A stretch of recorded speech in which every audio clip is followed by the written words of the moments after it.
is your name and one thing about yourself? Hello, I'm Xavier Beck. I'm a sophomore here at Plainfield High School, and I play football for my dad.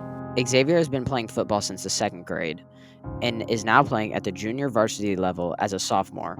But the journey has included many bumps, including losing the person who started his love for the game, his dad. He passed away of esophageal cancer. We learned this in December of 2022. It was completely sudden, had no idea. He was complaining of pains in many places of his body, and then we took him to the hospital and then found out.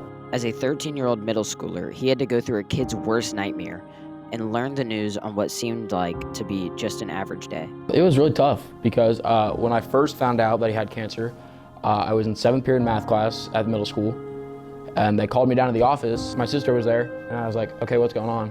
Went to the hospital, my analyst picked us up, sat in there for a little bit, saw him. Finally, the doctor came in, told us that he had cancer. Probably one of the worst things I've ever heard in my life. Jim Beck passed away on December 18th, surrounded by his beloved family.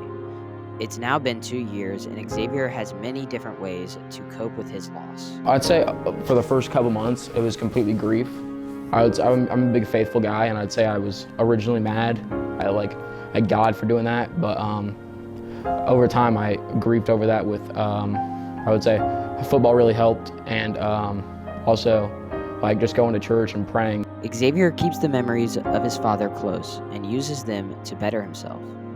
It's also his motivation to keep pursuing football and a new way of life. The practices and stuff that really help you get ready for that game day, and then also just keeps me going is I know that I started the football journey when my dad was battling cancer, and I just feel like if I keep this going, then it's making him feel better about how he raised me as a son.